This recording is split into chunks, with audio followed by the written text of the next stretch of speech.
नमस्कार साथियों, मैं अतुल भारत और आज हम अपनी कक्षा 8 की जो इतिहास की पाठ्य पुस्तक है उसका पार्ट 3 ग्रामीण क्षेत्र में शासन, इसके ऊपर आज हम वीडियो लेके आए हैं।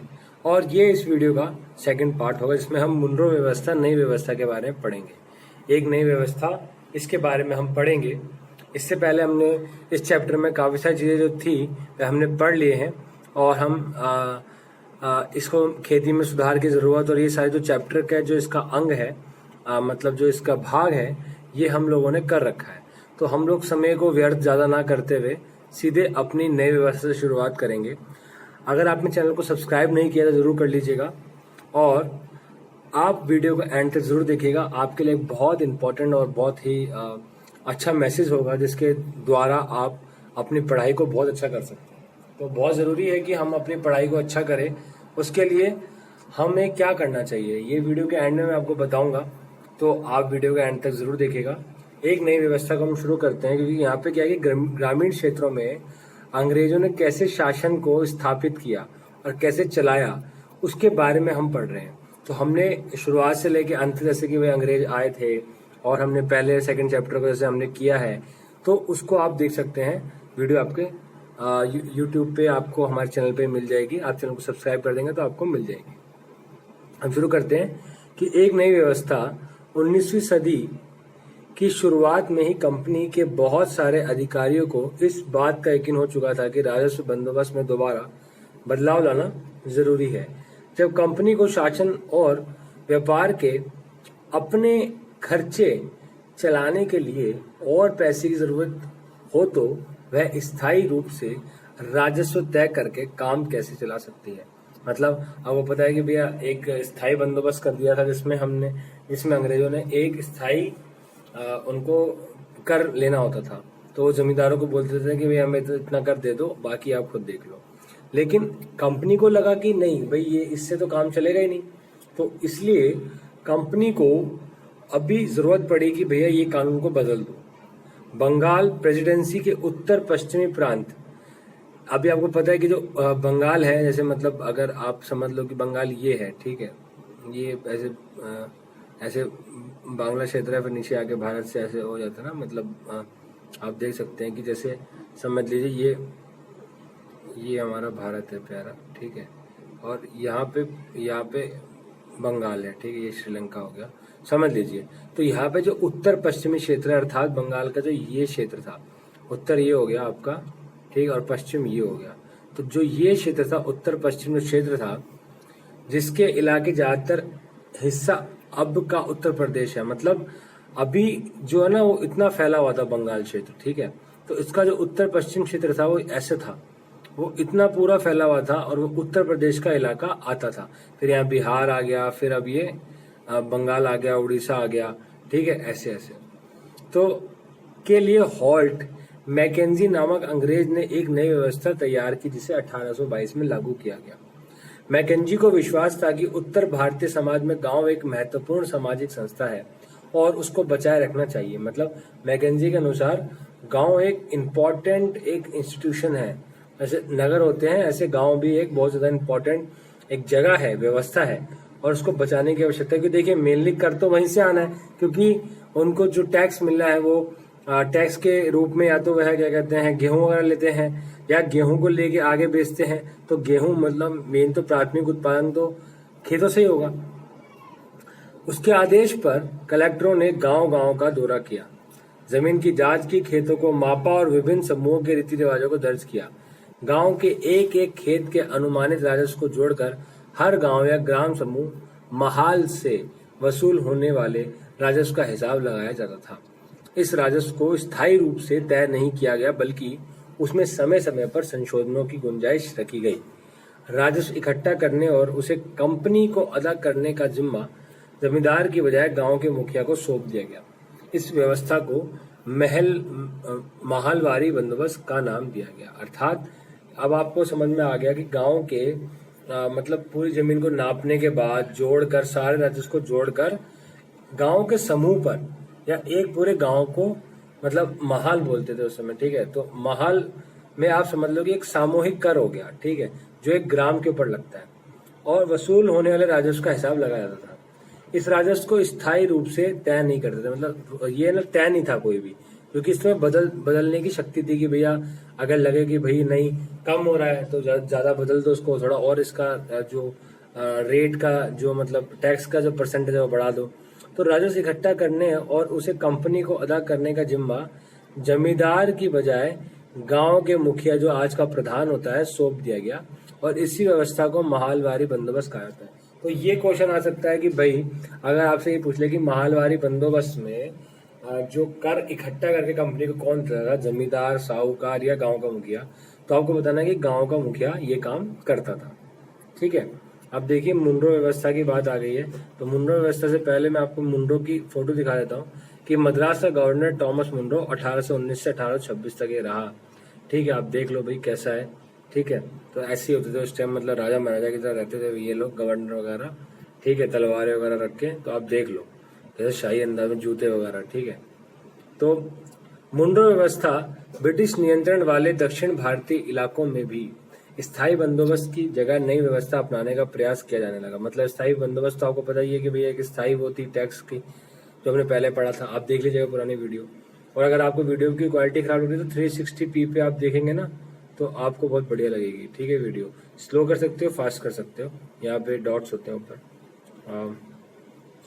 ठीक है, तो अपनाने का प्रयास किया जाने लगा। वहां जो नई व्यवस्था विकसित हुई उसे रैयतवार या रैयतवारी के नाम से जाना जाता है। कैप्टन अलेक्जेंडर रीड ने टीपू सुल्तान के साथ चले युद्धों के बाद कंपनी द्वारा कब्जे में लिए गए इलाकों में इस व्यवस्था को आजमा कर भी देख लिया था। टॉमस मुंड्रो ने इस व्यवस्था को विकसित किया और धीरे धीरे पूरे दक्षिण भारत पर यही व्यवस्था लागू कर दी, रैयतवाड़ी व्यवस्था। ठीक है, अब क्या थी रैयतवाड़ी व्यवस्था? रीड और मुंड्रो को लगता था कि दक्षिण में परंपरागत जमींदार नहीं थे, इसलिए उनका तर्क यह था कि उन्हें सीधे किसानों मतलब रैयतों से ही बंदोबस्त करना चाहिए। ठीक है, तो अब यहाँ पे देखो, महाल अर्थात गांव का समूह। ठीक है, गांव, महाल मतलब गांव। ठीक है, और रैयत मतलब किसान, ये आपको याद रखना है। ठीक है, नोट कर लेना। तो रैयत जो थे उन्हें सीधे किसानों रैयतों से ही बंदोबस्त करना चाहिए जो पीढ़ियों से जमीन पर खेती करते आ रहे हैं। राजस्व आकलन से पहले उनके खेतों का सावधानी पूर्वक और अलग से संरक्षण किया जाना चाहिए। मुंड्रो का मानना था कि अंग्रेजों को पिता की भांति किसानों की रक्षा करनी चाहिए। हेक्टर मुंड्रो ऐसा मानते थे। ठीक है, सब कुछ ठीक नहीं था। नई व्यवस्था लागू होने के बाद महज कुछ साल के भीतर उनमें समस्याएं दिखाई देने लगी। जमीन से होने वाली आमदनी बढ़ने के चक्कर में राजस्व अधिकारियों ने बहुत ज्यादा राजस्व तय कर दिया था। किसान राजस्व चुका नहीं पा रहे थे, रैयत गांवों से भाग रहे थे, मतलब किसान गांवों से भाग रहे थे और बहुत सारे क्षेत्रों में गांव वीरान हो गए थे। आशावादी अफसरों की उम्मीद थी कि नई व्यवस्था किसानों को संपन्न उद्यमशील किसान बना देगी, लेकिन ऐसा नहीं हुआ। देखिए गतिविधि, कल्पना कीजिए कि आप कंपनी के प्रतिनिधि की हैसियत से कंपनी शासन के अंतर्गत ग्रामीण इलाकों की दशा पर एक रिपोर्ट इंग्लैंड भेज रहे हैं। रिपोर्ट में आप क्या लिखेंगे, आप बताओ। ठीक है, ये आपको बताना है मुझे। यूरोप के लिए फसलें। तो अंग्रेजों ने यह भी महसूस किया कि ग्रामीण इलाके न केवल राजस्व प्रदान कर सकते हैं बल्कि वहां यूरोप की जरूरतों के हिसाब से फसलें भी उगा सकते हैं। अब उन्होंने क्या किया, राजस्व की जगह फसलें उगानी शुरू करी। ठीक है, और 18वीं सदी के आखिरी तक कंपनी ने अफीम और नील की खेती, ठीक है, पर पूरा जोर डाल दिया। इसके बाद लगभग 150 सालों तक अंग्रेज देश के विभिन्न भागों में किसी न किसी फसल के लिए किसानों को मजबूर करते रहे। बंगाल में पटसन उगाया गया, असम में चाय उगाई गई, संयुक्त प्रांत मतलब वर्तमान के उत्तर प्रदेश में गन्ना उगाया गया, पंजाब में गेहूं, महाराष्ट्र में पंजाब में कपास, मद्रास में चावल के लिए इन्होंने जोर जबरदस्ती करी। यह कैसे किया गया? अंग्रेजों ने अपनी जरूरतों की फसलों की खेती को फैलाने के लिए कई तरीके अपनाए। आइए इस तरह की एक फसल उत्पादन की ऐसी एक पद्धति को अच्छी तरह से समझे। क्या रंग का भी कोई इतिहास है? चित्र 5 और 6 में सूती कपड़े के छापों की 2 तस्वीरें दी गई है।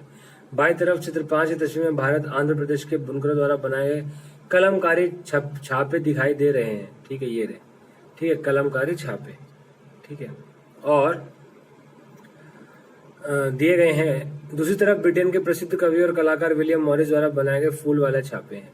दोनों छापों में एक बात समान है, दोनों में ही गहरे नीले रंग का क्या किया गया है, प्रयोग किया गया है। ठीक है, इस्तेमाल किया गया है। इसके आमतौर पर नील कहा जाता है। क्या आप जानते हैं कि यह रंग किस तरह पैदा किया गया? इन छापों में आपको जो नीला रंग दिखाई दे रहा है वह नील नाम के एक पौधे से निकाला जाता है।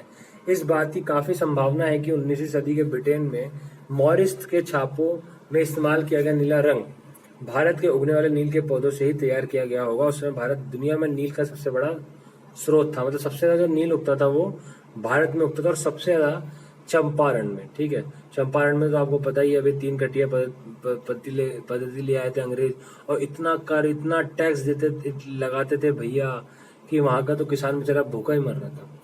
ना वो खाने के लिए गेहूं उगा सकता था, और नील से उसको कुछ मिलता नहीं था क्योंकि उस पर भी टैक्स बहुत ज्यादा था। तो गांधी जी 1917 में गए थे चंपारण, और वहां पे नील के किसानों के लिए क्या की थी, वहां पे नील के किसानों के लिए लड़ाई करी थी कि भैया इनका इतना सारा टैक्स माफ करा, इससे तो मर जाएंगे ये लोग।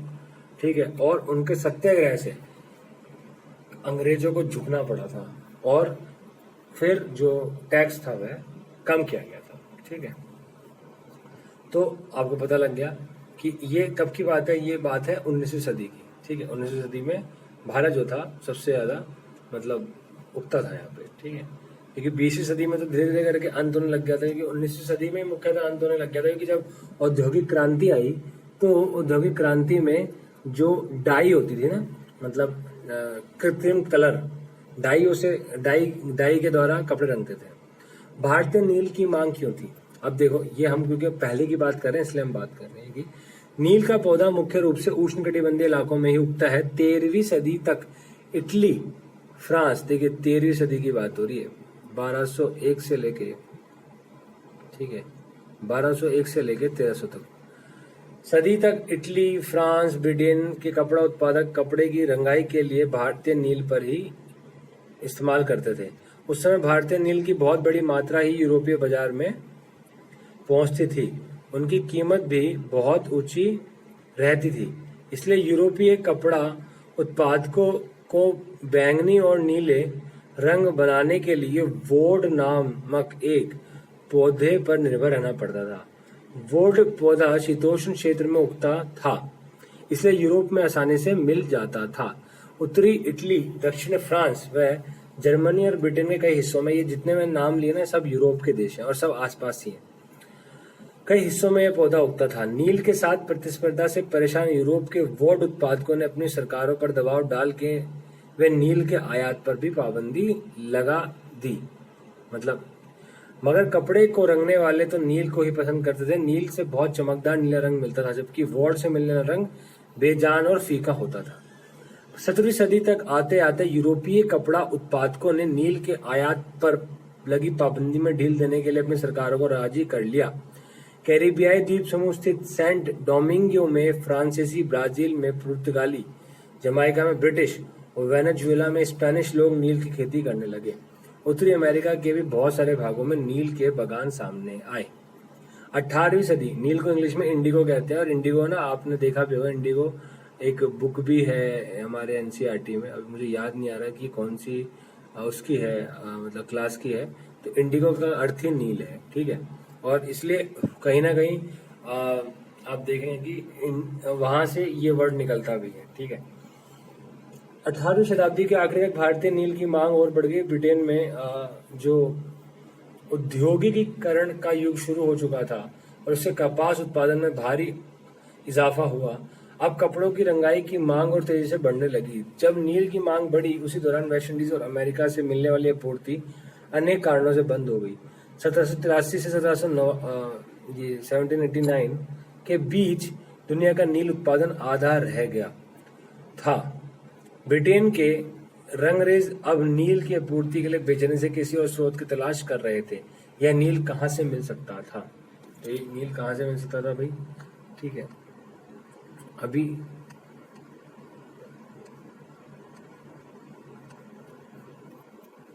देखो इस प्रकार से नील वगैरह की खेती होती थी और ये सारी चीजें होती थी।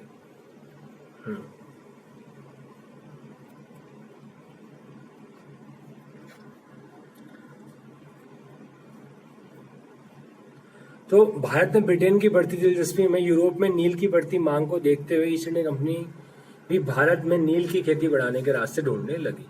ठीक है, क्योंकि भाई यूरोप में मांग बढ़ रही थी। 18वीं सदी के आखिरी दशकों से ही बंगाल में नील की खेती तेजी से फैलने लगी थी। बंगाल में पैदा होने वाले नील, मतलब जो बंगाल में पैदा होता था जो नील का पौधा, दुनिया के बाजारों में छा गया था। और 1788 में ब्रिटेन द्वारा आयात किए गए नील में भारतीय नील का हिस्सा केवल लगभग 30% था। मतलब ब्रिटेन द्वारा आयात किए गए नील में भारतीय नील का हिस्सा 30% था। 1810 में ब्रिटेन द्वारा आयात किए गए नील में भारतीय नील का हिस्सा 95% था। देखिए भाई 1788 से 1810 में कितना ज्यादा परिवर्तन हुआ। ठीक है, 95% हो गया। जैसे जैसे नील का व्यापार फैला, कंपनी के अफसर और व्यावसायिक एजेंट नील के उत्पादन में पैसा लगाने लगे। समय बीतने के साथ कंपनी के बहुत सारे अधिकारियों ने नील के अपने कारोबार पर ध्यान देने के लिए अपनी नौकरियां छोड़ दी। बताओ, अंग्रेजों ने नौकरियां छोड़ दी, उनको नील की खेती में फायदा इतना हो रहा था। भारी मुनाफे की उम्मीद में स्कॉटलैंड और इंग्लैंड के बहुत सारे लोग भारत आए, उन्होंने नील के बागान लगा लिए। वहां से आके यहाँ पे नील के बागान लगाए।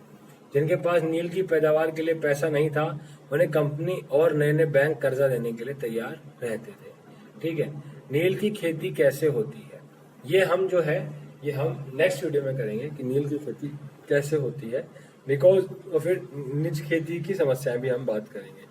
तो और जैसे कि मैंने आपसे वादा किया था कि हम एंड में बताएंगे आपको कि किस प्रकार से आपका जो पढ़ाई है वो बहुत अच्छी हो जाएगी। तो उसके लिए आपको मेडिटेशन करनी पड़ेगी और उसका एक लिंक जो है वो हम आपको डिस्क्रिप्शन बॉक्स में देंगे, जिसके थ्रू आप वेबसाइट और डायरेक्टली प्रोग्राम को अटेंड कर पाएंगे। मेडिटेशन प्रोग्राम्स को आप अटेंड कर पाएंगे और आपको उस मेडिटेशन से बहुत फायदा होएगा जब आप उस मेडिटेशन में बैठेंगे। तो क्योंकि आप 8th क्लास के बच्चे हैं और स्टूडेंट्स या अभिभावक हैं या शिक्षक जो भी इस वीडियो को देख रहे हैं, उनके लिए ये बहुत ज़्यादा यूजफुल होगा। जो लोग पढ़ाई में जिनका दिल नहीं लगता है, जो लोग मतलब ढंग से अपने काम में फोकस नहीं हो पाते हैं, उनके लिए मेडिटेशन बहुत ज़्यादा ज़रूरी है। और मेडिटेशन आपके अंदर की जो शक्ति है उससे आपको मिलवाएगी, अटैच करेगी। तो सहज योगा मेडिटेशन जो है वह आपके लिए आपके जीवन में एक लाइफ चेंजिंग मोमेंट होगा। तो आपको मेडिटेशन करने के लिए हम सजेस्ट करते हैं और आपके लिए डिस्क्रिप्शन बॉक्स में लिंक होगा, अभी एक छोटा सा मैसेज भी होगा वीडियो के एंड में, आप वो देख भी सकते हैं और डिस्क्रिप्शन बॉक्स में लिंक होगा जिसके थ्रू आप वहाँ पहुँच भी सकते हैं। और नेक्स्ट वीडियो में हम नील की खेती कैसे होती है ये करेंगे।